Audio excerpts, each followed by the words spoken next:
we don't sit down and say we want to sell this many more or have this much more inventory or revenue or these many more states. It's less about the numbers. I know that sounds silly, but it's less about the numbers of achieving something and more about, did we do better this year than we did last year? And we kind of understand, and in this business especially, one of our kind of things that we're always pitching back and forth is that success is not, a straight line. We are looking on long, we're looking not month to month, but year to year sometimes. And over the last 5 years, is that graph going up and to the right? Even if it's a little bit up and down along the way. And it always has been. We've always done better than the year before. Would we like to get into more states? Yes. But would we like to get kind of a shored up, brand kind of extensions with the existing producers? Absolutely. Do we want to shore up some of the accounts that we've kind of started with? Utah was slow. We're starting to sell a little bit more now. We were about to get into Idaho and Montana with another distributor. We want to really shore that up and maybe make some trips out there to hand sell the wine. We want to kind of expand the portfolio of some of these producers that we work with.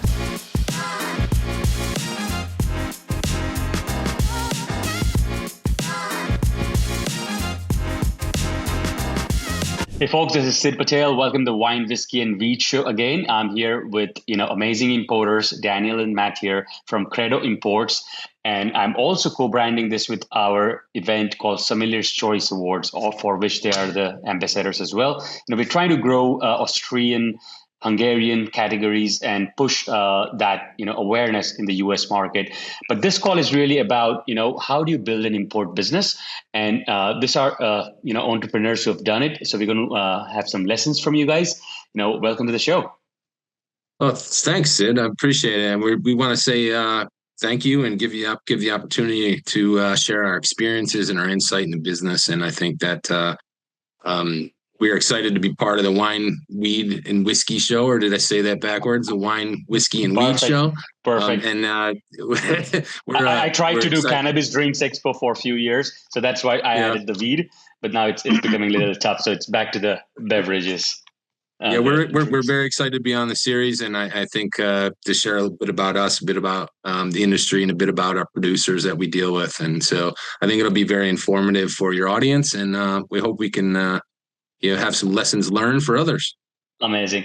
Most of our ecosystem is really small and medium-sized businesses, so I think they will relate to you guys, on the typical problems we all have as a small business, which is obviously not on known brands, maybe less cash, less money for the full-time sales reps, so those are the pictures I'm painting. I'm sure we all are trying to juggle that. How do you build a sales team with a limited budget? How do you have an amazing brand trust you to represent you, and so on? So I'll dive into it. Why don't you give a little context, Matt, you as well? What has been your journey? How did you guys connect? So I can go first, Dan, if you like. So Dan and I, go ahead.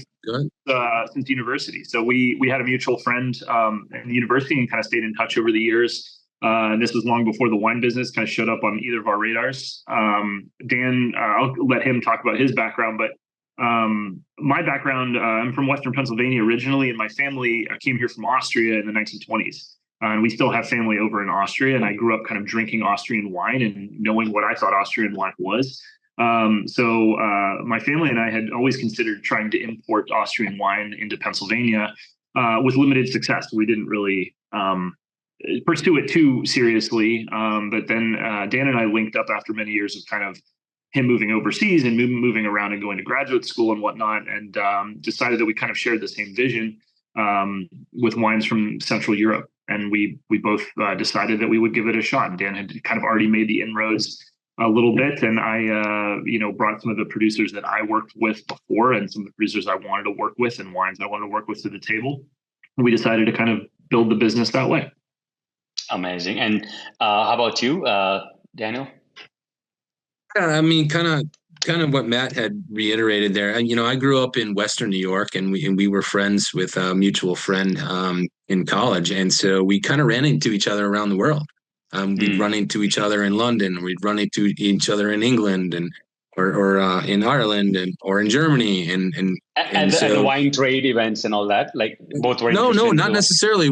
And I think the first time we ran into each other was at Oktoberfest, actually in Germany, because at the time I was living here in Germany, and he was they had an ongoing table for many, many years there, him and his family. So that was one of the first run-ins. But randomly, we kept in touch over the years. I mean, I think it's our friendship spans about 15 years. But he didn't really know I was into this business and I was doing this business. And originally, I moved to Germany to be an engineer for the U.S. government. And so it kind of is not in my wheelhouse to be an importer, to be honest with you. And so I kind of fell into this. I think it was just for a love for the industry, a love for the trade. And so I found that, I moved back to the States in 2018, and finding all the lovely wineries on the weekends in Germany, when I wasn't working my normal job, I became friends with these guys, right? And I would go visit them pretty often. I keep in touch with them. And so when I got back to the States, I had a really hard time finding small vintners on the shelves and, for consumers. And so I thought to myself, hey, maybe it's a good idea if I try to work my way into this business and offer some of the outstanding wines that you can normally get anywhere in Germany or Austria on the weekends at the wineries. And so long story short, I mean, about a year later, after I had initiated my first business contact, Matt had contacted me out of the blue and says, "Hey, what have you been up to?" And away it went, And so we started talking a little bit and getting into, what the ins and outs of the industry were and how complicated it might or might not be. So I think to play off, what this podcast is really about is, people coming into the industry new, right? And so we were outsiders, and to be in this industry, if you're an outsider, it's very hard to break ground. I was just going to ask you, buying is normally easy. Like people think that I have a winery contact. Let me just, and selling is something which people don't pay attention. Like I have to actually sell this. So how much of you both had some pre-connection in the trade, or you had some friends who would help you, or retailers who would, help you out? Like, did you have any? Or? Actually, none. Actually, we didn't have any distributors. We didn't have any contacts in the industry at all. And I'll be honest with you, for the first 6 months, it was a really rough road. What I ended up doing was, basing the philosophy of the business off of, small producers that are pretty much niche. And so with that, I took some really interesting wines with a really good history and a story, right? And so the story sells. And so I did find, an audience in Pennsylvania and PLCB, and I reached out to them, and they were willing to give me the chance. And at the time, I'm married to a German. My wife is German, and so at the time she had a really good Pfalzer accent, and so I had her pitch the wines with me. And funny enough, the next village over from where she grew up in beautiful Pfalz region of Germany, she actually knew the winemaker. And so she went to school with her. And so we know everybody personally. I think that goes a long way in the sales and on the marketing side of that, because if you don't know the winemaker, you don't know their story, you don't know your production facility, it goes a long way. And if you don't know that, you're selling a product based off of a sell sheet, right? And so I think that's kind of how we got into it and how it started. It started off very small. For the first year, it was very slow. But I think what really inspires the stories, is being there and knowing the people, right? So everybody we work with on a personal basis. We go visit them. We know them. We call them on the regular, and we just don't call them about business. We call them and say, "Hey, what are you up to? Do you want to do something?" So I think that goes a long way. So let's go on step by step, starting. So did you make a business plan, or did you have a plan that, okay, we need to have 3 or 4 different portfolio brands, or was it just this friend's winery you wanted to start with? How was your first container movement plan? So it was planned out to generally focus on one area in one country, right? So one wine region. And so it was kind of a marketing break to see if we could really do it, right? And so it ended up turning out really well, but I think we initially focused, and then as Matt came on board, we expanded a little bit. We did this very methodically, and I want to say this methodically. Can you explain that? Like, what do you mean? Yeah, because we didn't want to grow too fast, because we didn't know, and we're not experts in wine. And I'll be honest with you, we're not experts. And so, we do have a lot of background in wine. We know a lot about wine, but we're no experts. but we wanted to focus on one area and kind of build that brand from there, right? So we actually build a brand. So if we take a small winery that hasn't sold outside of the village in over 300 years, we tell that story, right? And we build that brand, and by sending it to marketing agencies, or we build it up with wine awards such as the Sommelier's Choice Awards, and we build that out from there. And so we started small, and I say methodically and small because we didn't want to build out too fast, too hard, because we thought that if we focus on one area that we know, we can slowly build out in the future. And we didn't want to overextend ourselves or our passion for the wine, because I think a lot of the winemakers, they don't make that much wine that we deal with, right? We never asked them to scale up. We asked them to set aside some wines for us so we can export. And I think their wines have to meet our philosophy. But I think all in all, we try to control that growth in a fashion in the beginning, because it was just more advantageous to us, because it takes a lot of pallets. How many pallets did you start with? It looks like it's a small winery, so. Yeah, between one winery, I think we only started with like 3 pallets of wine. So that was your first order, right, to the U.S. First order. Yeah, we had to do a consolidated order. And then what did you do? Like you started knocking doors at that time. You said, what was the process to get the first distributor? Well, initially we imported samples, right? So we imported about a pallet of samples. So we had samples to share around, and so what we would do is a pallet of samples. Sorry to interrupt, but just to make sure, a pallet of just samples. Just samples. And just you paid to the winery, or winery supported you free or something? Both. Okay. Both. We did. Okay. We paid, and we had support from the wineries that we deal with. It was about 10 wineries initially, and then we imported pallets, or 1 pallet over, and it was just samples. So we could sell that, market that around, and we could use it for wine awards. We could use it for marketing purposes, social media. Initially, I think that was really a big process in the game for us, Matt. Right. And out of those 10, you were trying to select in that process which you would further move with, or did you at that time selected all 10? Continue on what Dan was saying. Like, we had started with one wine from one area in one country, right? And we, being not wine educated and not wine experts, we know the wine that we like and that we've grown up drinking, but that doesn't mean that we know the market necessarily, or know a lot about a lot of different kinds of wine. So we, me being the one in the US and Dan being back in Germany at this point, we decided to do a sample shipment just to see if we were going to grow, how would we grow, and what areas would we grow into. And we ended up tapping the local wine culture in Western Pennsylvania, which is pretty small, honestly. But I wanted to get an idea of how these other wineries that we knew philosophically matched with us, how did they stack up quality wise? Because I think that they were good, but are they really good, and are they able to move? Are they marketable in a city like Pittsburgh? So we brought in all of these wines, and we asked a panel of experts, legitimate wine experts from our city and from the area, to sample them and to give us honest feedback. And from there, we kind of realized that we were onto something. We said, yeah, these actually are all pretty good, and they make enough, and they might be able to be marketed here and there.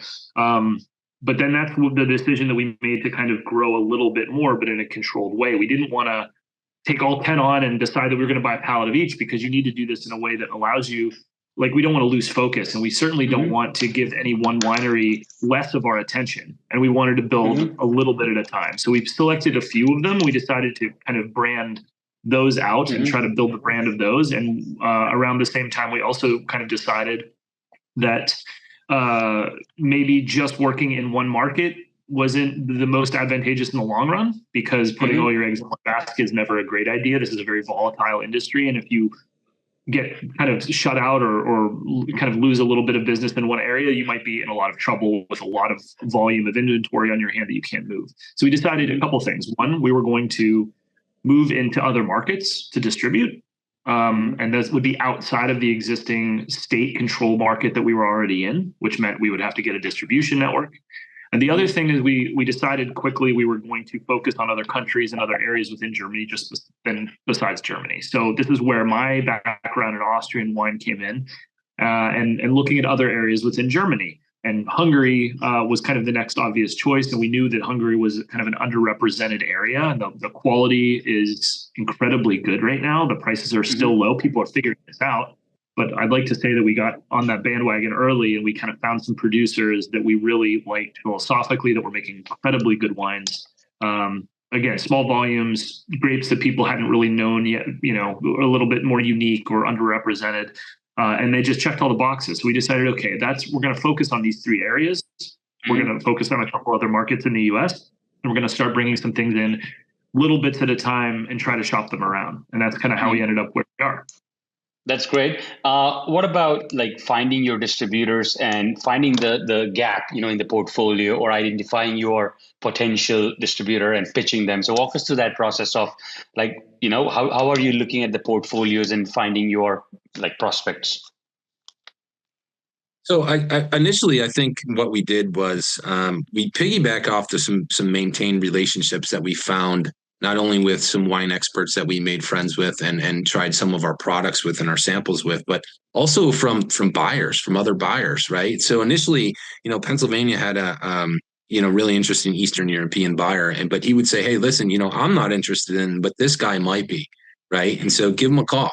And so building those relationships and trying to build those connections over time, it takes time to do that. And I think most people really, really realizing this and how you network is very important, right? Mm-hmm. And so as long as your product's good, we always say this, right? I always tell people this.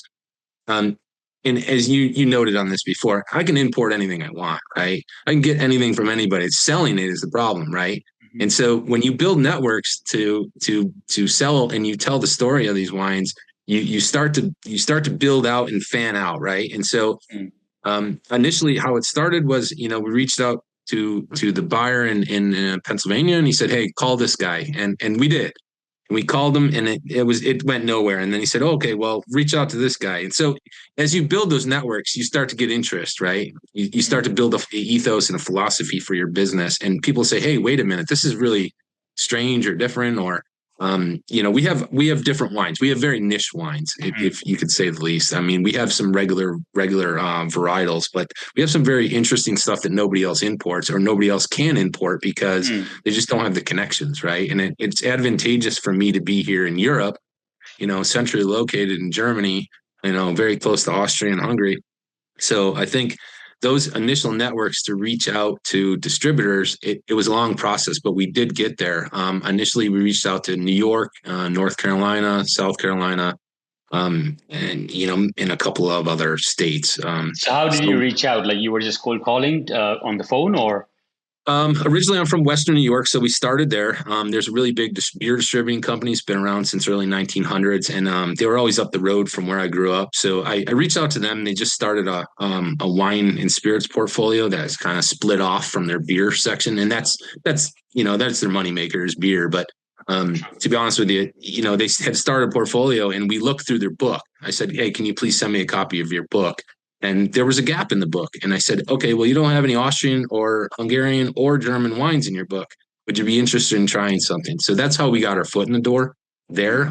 In other places, it's the same. I mean, if we find a gap in their book that they're not fulfilling for the population, for the consumer, we try to fill that gap with something that would be interesting for them, or something that's up and coming, as Matt mentioned. We have a lot of underrepresented regions or countries or varietals that we can provide.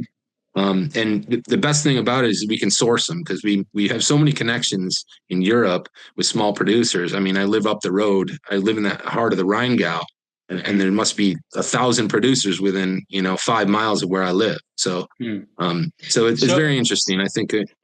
Go ahead. No, carry on. No, I think reaching out to some of the producers. I mean, I think they have a appreciation for not big conglomerate wineries anymore. I mean, they do sell that's kind of their their go-to, but they do need a portfolio of different things that aren't going to meet that. So, I mean, Matt, maybe you can elaborate a little bit more on that. I think what we don't have any gap fillers. That I guess you could say that we don't have any gap fillers for our wines. It's more of a small boutique winery and storytelling that to the distributor. And if distributor matches that persona, I mean, they are also the storytellers, then you guys end up doing business. oftentimes they don't realize they have to be. For instance, in Western New York, they had kind of realigned their book and they were selling wines that frankly were not terribly interesting. It was, stuff that anyone would think of when they think of Germany, or they didn't realize that it could be so much more than the kind of the normal run of the mill stuff. So we had to educate them on how to educate their sales team. And we said, you can't go into the same place that you're selling. These were sometimes the salespeople that were selling kind of like the beer and spirits thing. And we said, okay, well, wine can't be an afterthought. You have to really think about this. And I want you to know as much as I know about this producer and their family and their process and their craft. And we would educate them. And then the light bulb would go off and they say, okay, now I understand. And frequently we would be tasting in the same room with them, telling them the same story. And we ended up in this past year initiating a program where we did a sales incentivized trip to the top salespeople in this company and take them to the producers in Hungary. And that made all the difference for us. And then you can really see the light bulb go off and say, okay, well, I already know about this wine because I've been selling it for a year and I know the sell on data sheets and I've started to really make connections with the customers and they like it and whatever. But now we take them and we introduce them personally to these people and have them, go and tour the facility, meet the family and have dinner with them or whatever. And that makes so much of a difference. So we kind of make sure the philosophy, even if they didn't originally have it, even if it's a large distributor, the philosophy of the people in charge, the philosophy of the people selling the wine tends to align with ours, and they kind of get on the same page with us. So let's double click on this because I think this is super important on getting distributors on board. Were there any particular cheat sheets or sales process that you followed? Like I'll give you an example what I mean. I also had a wholesale business and an import business, and I had my own private label brand. So what I did is, I had a way I would send samples. I had a way I would actually drive. If it's East Coast, I would just say, hey, I'll come there and let's just talk it out.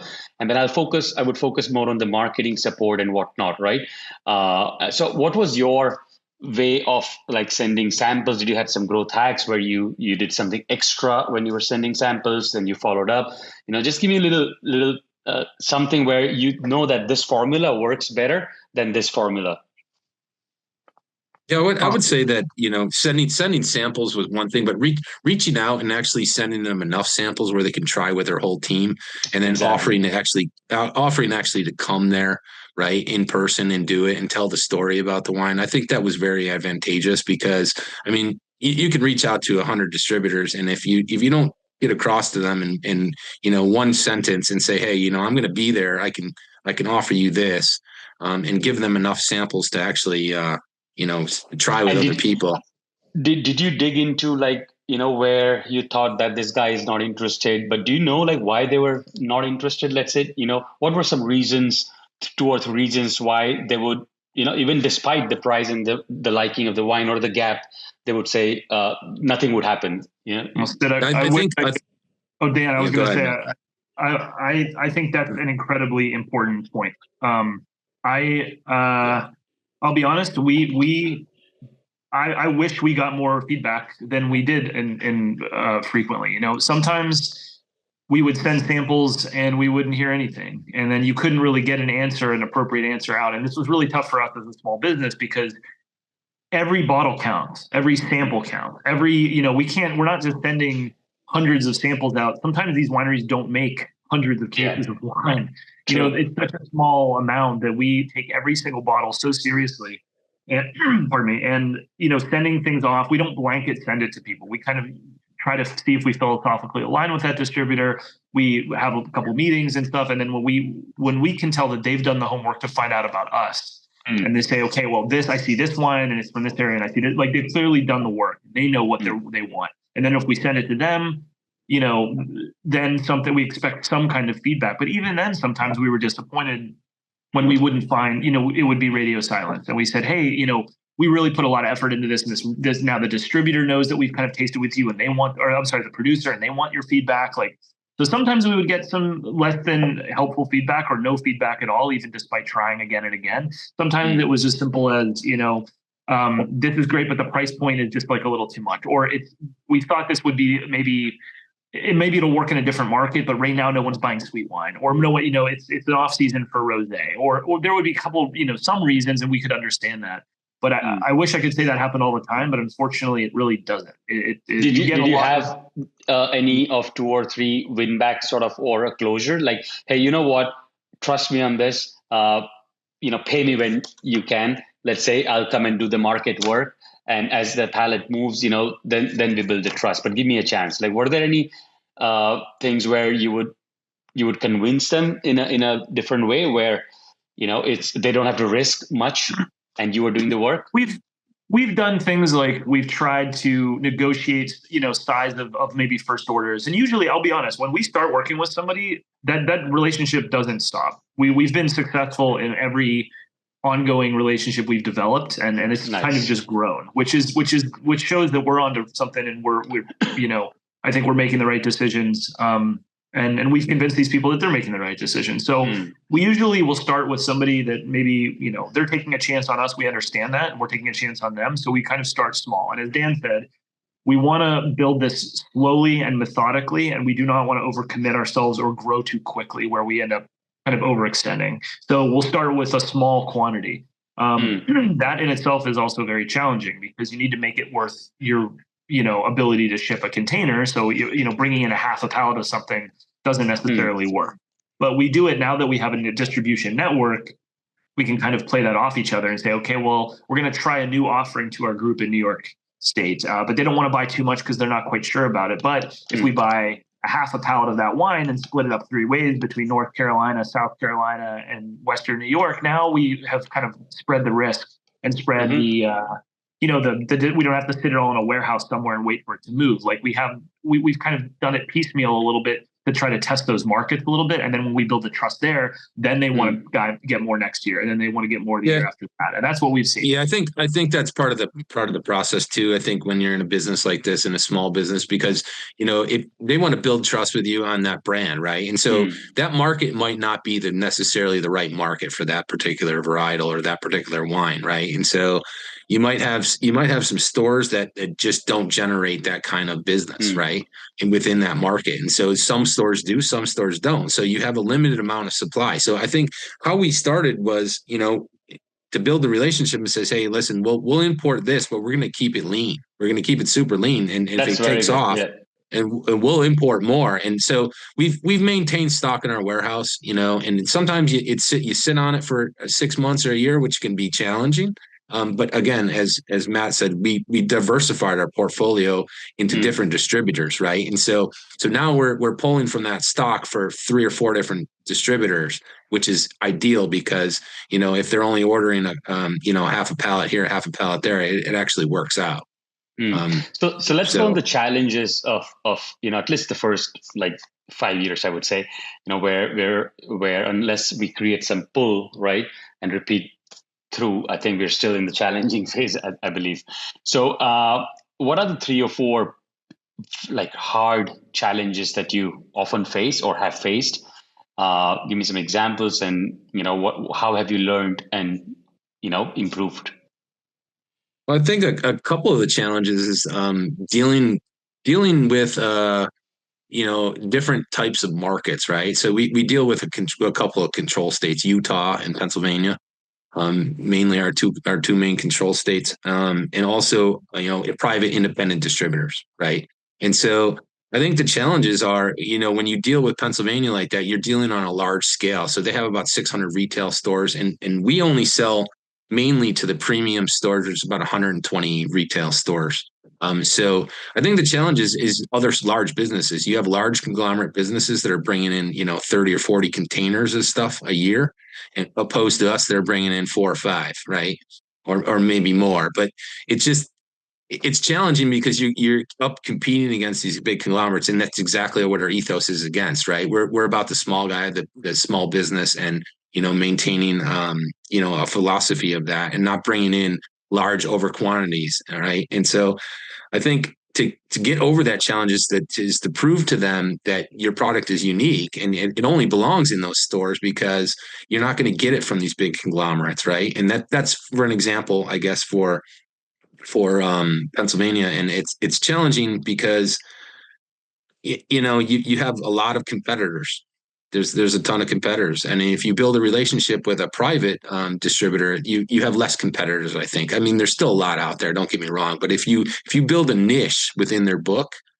you're the only niche in their book. I mean, so that's one way to get over it. Matt, maybe you can step in and give some more examples of I mean, I think some challenges that we've come across. Yeah, no, I think that's probably the most challenging thing is figuring out how to move the same product sometimes in different markets, and with different people. It's not just different, demographics of, in the West Coast, people drink this and the East Coast drink this. Well, dealing with the bureaucracy of a state control system is mind-boggling. And I'm sure a lot of your listeners who have worked in that space will understand, it's so hard to get the attention of somebody when you're such a small fish in a big pond. That's been really, really challenging for us. And then constant government reorganization. Like you thought you were pitching to one guy and it was going really well. And then overnight that person's not there anymore, or they're in charge of a completely different region that's not your thing. And now you have a new person that they don't know your wines. They don't know your record. They don't know anything. And you have to kind of start all over again. That's been incredibly challenging for us. Also, I think really challenging is that, there is a shipping logistics, supply chain element to this that us, as Dan is an engineer and I'm a scientist by trade. And we didn't really, having not been in the industry, we kind of figured out these things the hard way, which is, it sounds simple now, but, you have to have a lot of capital to be able to do this. And you need to have a lot of capital to begin this, and then you start to see return on that, and being able to buy more wine means you need to get paid from the people who are buying your wine. And sometimes that can be a very, that it sounds very obvious, right? And very common sense, but sometimes you're not reaping the financial benefit from selling this wine until I think just for the listeners, let's help them do the math here. To what I understand, as I said, I've done it, your first 3 orders goes in the inventory and also the AR. So technically 6 times first container is what you need to sort of do things, at least to get the cash flow coming back. Right. Well, right. No, I don't disagree with that.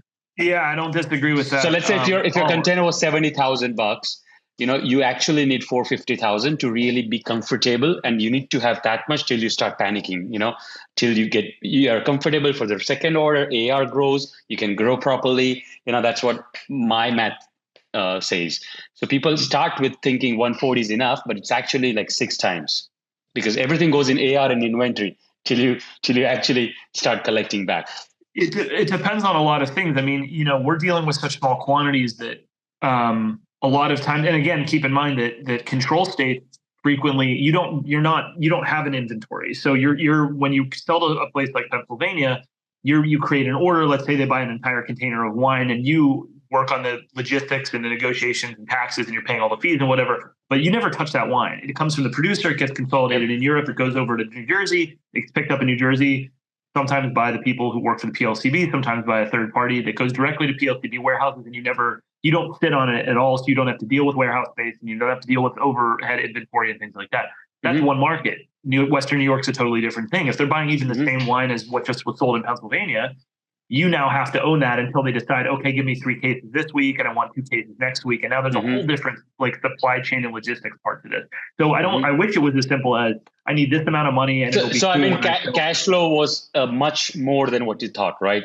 Like that was something that it was at first, but as we diversify into other markets, it's not necessarily that it's more or less, it's just slower. And it's not just like lump sum in, lump sum out. It's little bits at a time, and everybody's on a different payment schedule. So you're kind of collecting at a different rate than where you're buying a couple times a year in bulk, but you're getting paid very piecemeal over the course of the entire year. And those things, you have to balance those out in a very, very smart way, where you're going to find yourself without enough money to buy the next thing.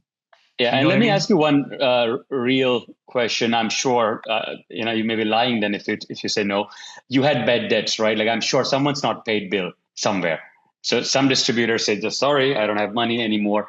In 5 years, has it happened to you? Like where completely you had to write off invoice? That happened. It happened to us recently, but they always instead of a 60-day net payment, it's usually a 90-day or a 120-day net payment. But yeah, there's debts out there, but we don't have any debts personally because we, like I said before, we've grown methodically and we've put our own money into this business. That's very good. And so we haven't taken any leverage from any bank or any cash out for this, and it's been solely funded by our orders. And I'll be honest with you, as Matt said, each market's different, but Pennsylvania is kind of as a control state, and dealing with control states, they usually buy the product outright, right? And so you're getting paid in 60 days regardless because you're dealing with a state entity. So you have taken a very organic, disciplined approach for the capital, I guess. You've not gone out like crazy risk and put your, a lot of, like you've taken a very, I think, thoughtful approach, which is great. I think that's what do you advise? Like, do you think, sometimes there is an old saying that you need stock to go out to really build something big, right? You need inventory. Like there is that thing that we say, like, without big containers in your warehouse, you can't have big visions.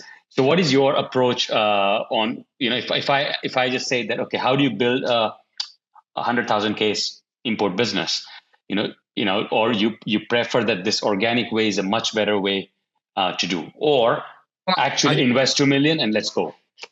Well, I think initially it's about, building methodically, going slow, and then taking that next step, right? And just taking and going all out. And for us, I think it's been a build up to that, to this point. And I think if we're going to have 100,000 cases going out constantly, we have to get a hell of a lot more producers. so let me put a case there. So if PLCB tomorrow told you, all right, wow, guys, let's do this in 600 stores, 5 cases each, would you take loan and risk and take the move and go ahead? Absolutely. All right. Absolutely. Or we dive in our own capital and do it. But to be honest with you, I think we'd probably try to divest of trying to get anybody to loan us money, but that doesn't say we wouldn't, right? So I think we try to fund it ourselves because I think we've always done that since day one, right, Matt? It's been kind of that's part of the philosophy that we started with. I think something that we glossed over, but is really important for your listeners, is that when Dan and I came together after running into each other, and I realized that Dan was in the wine business, and I had kind of told him that I had tried my hand at the wine business a little bit earlier, and we both kind of came together and said, okay, what can we do together? We both immediately realized we had the same philosophical idea of what the business should be and what it shouldn't be. And, what different skills do you both bring to the table? Like, how are you both different? So I can mainly source. I mainly source. Matt does the kind of the U.S. side of the business, dealing with distributors and dealing with new business and getting new accounts, I guess you could say. And I can source it, and I handle the logistics part of that a little bit. Understood. I handle all the regulation part of that, so to speak, labels and TTB records and customs dealings, and on this side a little bit of logistics. So let's go on the team structure a little bit in the initial years. Maybe Matt can take over from here. Like, if you've grown, and did you have your first hire internally or who was your first hire? Why was the first hire? And then how did you look at the team building and filling the gaps in the team? You mean internally within Credo? Mm-hmm. You're looking at Credo. This is it. We don't have any internal hires. We are the company. We are the only people in the company, and we've kept it that way. We have some people that help us out. And like, we have a kind of a warehouse logistics person that can go and be on the ground in our storage facility and be able to ship things out on very short notice when we need it. Right. We have people that help us out at trade shows. We have people, that kind of do, things like that when we need help on the ground. But it's mostly Dan and I. That's another thing we decided not to do, was to, hire people immediately. We kept it lean. And so far that's been a good choice. Yeah, it's mainly a grassroots thing. I think more all. We have people, like Matt said, we have people that work trade shows for us, but we also have people that work the distributors for us too. So they go out with the sales reps and then push our product too. So I mean, how do you do that? Like, is that a commission based? Yeah, it's a commission or a contractor based, lump sum. It just depends. I mean, you can get a DBA anywhere, right? And so if these people want to help us out and do it, and they know about wine, we're more than willing to educate them and to bring them in. And so we've done that a few times, and we also have a consulting firm that we work with. And it's kind of small, and it's the same ethos as ours. It's a one woman show, you could say. But she does a lot of our marketing and sales in Utah. So Nice. It's kind of worked out really well. Okay. 2025, right? Are there any goals or business plans or note taking you guys have done on, okay, we got to open 4 more states, or we got to sell, 5,000 more cases, or walk me over your notes and how do you look at the year planning, like when you close the year, and then how do you look at the 2025?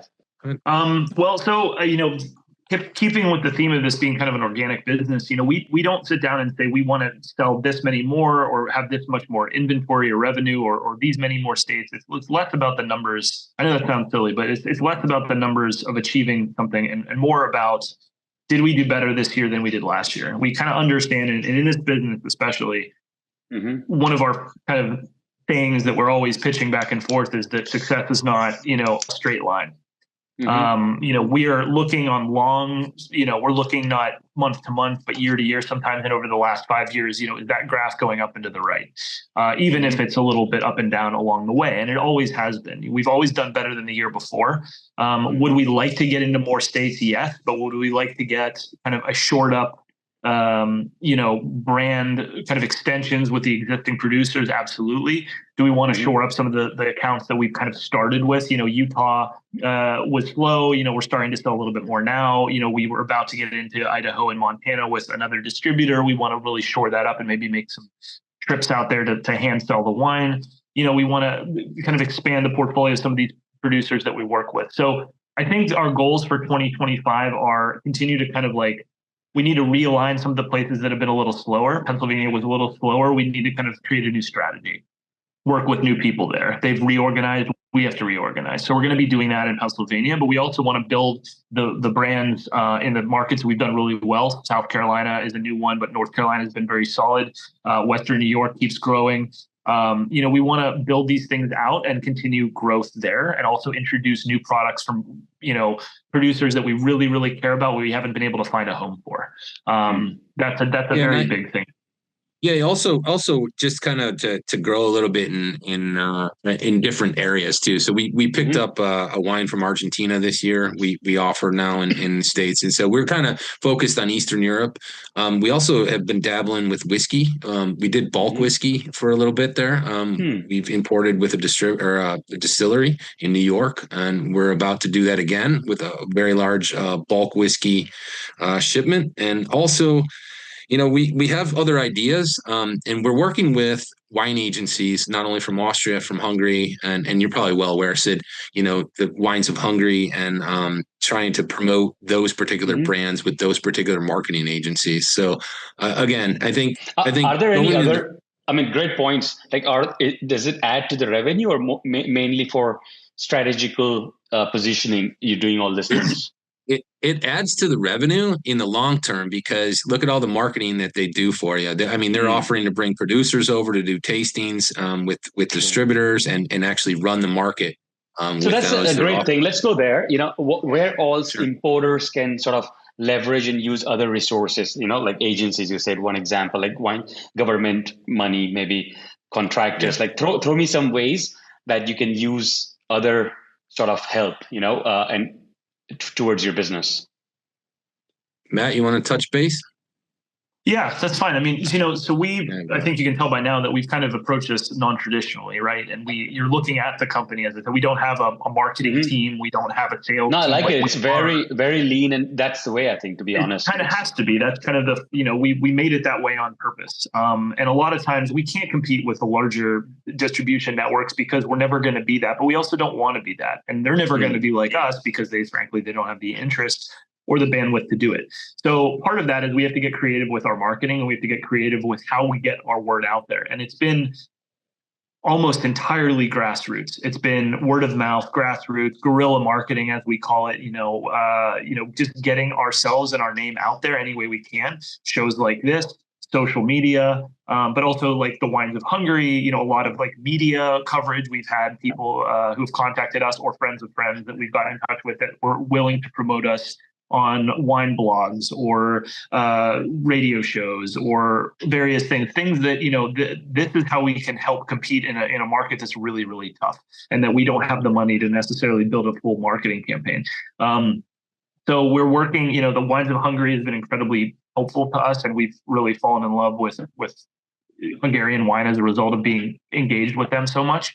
But also there's a similar thing with German. The German Wine Marketing Institute has been engaged with us, and we're trying to figure out, we've worked the last 2 years to figure out how to get that synergy happening and how to get us working with them to help them promote our wines. And we also have been in touch with the Austrian Wine Marketing Board. So I went over to a wine conference in Austria in June and met with representatives from them, and they're willing to subsidize us coming back over there, but also having some of those producers from Austria fly here for various events. So we're looking to do that in 2025 and kind of up our marketing game, but in the same way that we've been doing it, just maybe on a larger scale.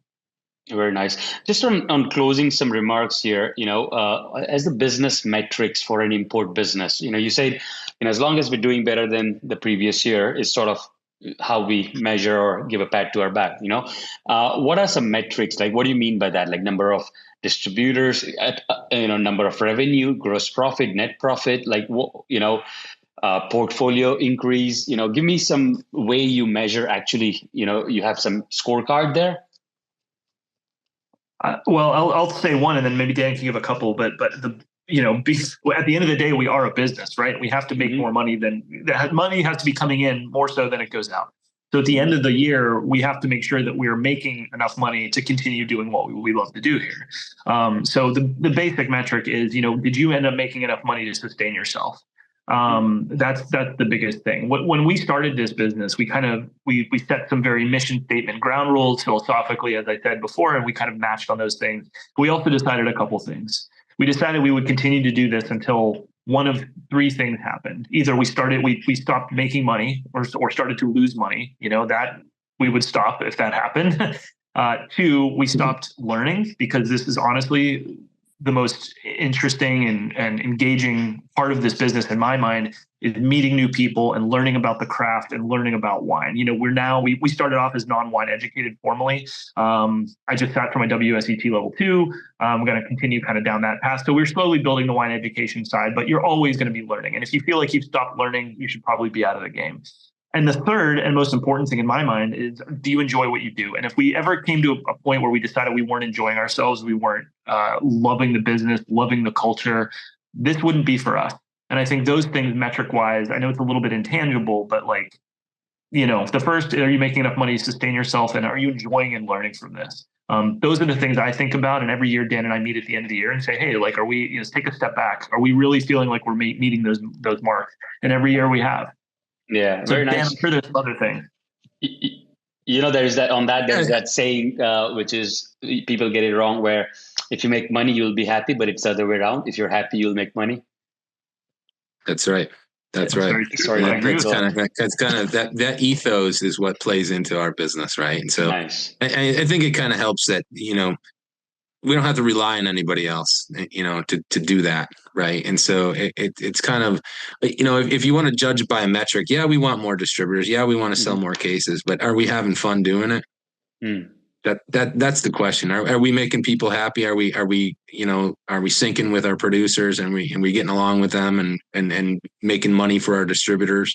So I think that's good that it looks like you're not putting so much pressure on yourselves as well. Is it? Am I incorrect there? I'm just seeing a very controlled people there.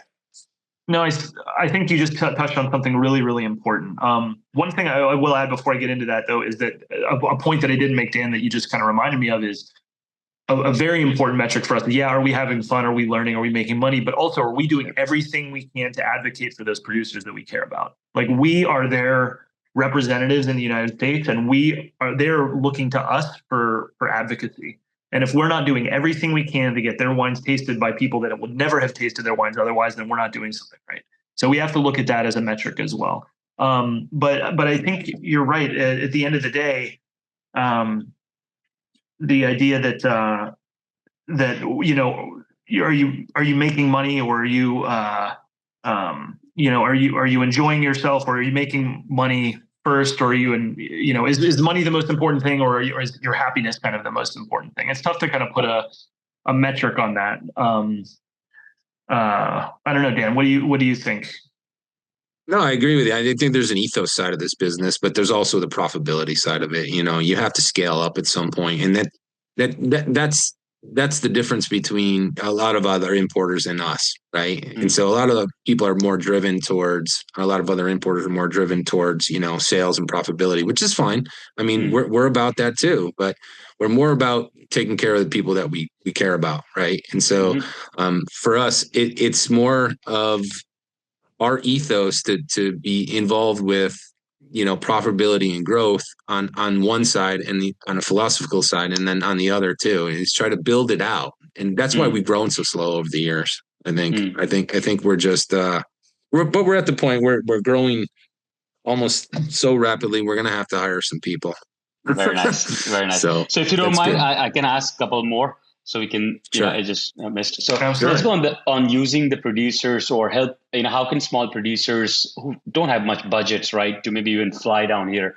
So how can, what kind of marketings do you use from your, producers? Like, what is effective? What do you ask them? How can they help you? So we asked them to help us out with building out the marketing material for the portfolios. Normally for our portfolio, so a lot of information and marketing. If they have social media, tie us to their social media as well. Also, we encourage them to do U.S. wine awards, because a lot of the companies, or a lot of the producers that we deal with, they're very small, and if they don't have wine awards in the United States, they typically have them in Germany or Austria or Hungary. They don't really mean that much unless they're Decanter or somewhere James Suckling or something like that. So we encourage them to put in for these wine awards and get them through us, and then to the wine awards, and get them in the market in the United States, so people have eyes on them. So you actually have people in the United States tasting them, even if they're not necessarily in the markets. So you could have somebody interested in that, and then bring that to the table when you deal with distributors and buyers. Okay. Last one, if you had to sort of advise an entrepreneur who's about to start an import business, if you can both have a closing statement on, some of the things they should do and some of the things they should not do. I have a few notes, but I'll let you go, Matt, first. Yeah, this is going to be very careful about this. The one, this kind of circles back to the one point I was going to make before, but Sid, you said that we tend to. It sounds like we're keeping it lean and making decisions very organically. We have said no to way more things than we've said yes to, and I think our ability to we've structured our business and how that ties into our our quote unquote day jobs, and we have families and lives outside of this business. And we've been very lucky to make this business in a way that we're allowed to say no to more than we say yes to, and still keep this running. We operate lean specifically for that reason. So I think one of the things I would suggest to somebody is, the minute you start compromising your values, and the minute you start deciding to say yes because you need to make that next payment, so you're willing to get into a business decision or a deal that maybe isn't beneficial in the long term, but it's going to serve you in the short term, I would advise against that. We have decided, we have been presented with deals that might have been even long-term financially beneficial, but goes against our ethos. And we've said, okay, maybe there's somebody else who's more suited to that, but it's not us. And when you stay close to those principles, you kind of know the decision already. And it's easy to make those. And Dan and I, we're always on the same page with that. We always check back in to make sure we're on the same page with that. So I think, making sure that you're not making short-term deals that are going to cause long-term problems, and sticking to your philosophical, mission statement and kind of, the groundwork of what you started this company with. I think that's probably the most important, I would say. Dan, what else? Yeah, I would say some advice for other people: have a lot of capital, do a lot of research, and set your expectations early and often for this type of business. I agree wholeheartedly. That's the most important thing I think is you make sure your producers have appropriate expectations as well, not just the distributors, because oftentimes producers think, oh, there's an American, he's going to start importing my wine. It's going to be on every shelf in the country. I'm going to have to up my, and frequently it is we've always start with, we're never going to ask you to upscale. That's not on us. You're doing something right. We're not going to ask you to change that. And you need to understand this is a marathon, not a sprint. If this thing gets sold, and statistically it might not, but if it does, it's going to be a year before you see any traction. It may be 5 years before we start to get a reorder and things like that. We have to set these really appropriate expectations because people think they're going to next year just get a check and be shipping a ton of wine to the US, and it doesn't work that way. Yeah, I think setting the expectations and being honest, open and honest with the producer sometimes it's very important because you can import their wine and it just didn't take off in the market and they have to wait 6 or 8 months and it doesn't move, or maybe it does. And but there's both ends of the spectrum there. I mean, it could take off.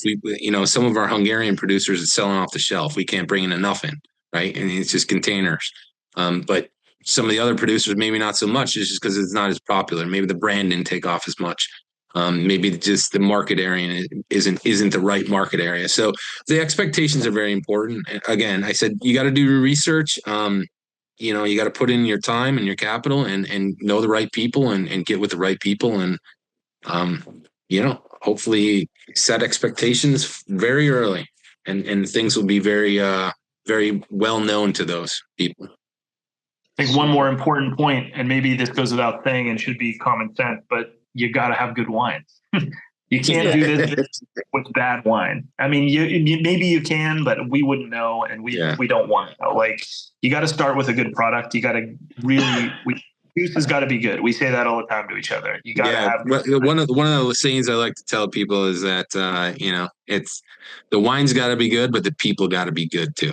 100%. It's so much of a likability game, where you need to have fun doing business with each other and trust each other and so much. Right. Amazing, guys. Thank you so much. I think I appreciate it. Anything else you would want to add here? Maybe a little bit about your business, just as an intro or outro, we'll use it somewhere. So you can just say something about Credo Imports, just if you want to say something about I'll let you do this, Dan. Yeah, sure. You can check us out at www.credowineimports.com and check us out on social media, Credo Imports. We have a very good portfolio of German, Austrian, Hungarian wines, and we're very interested in doing good things for good people.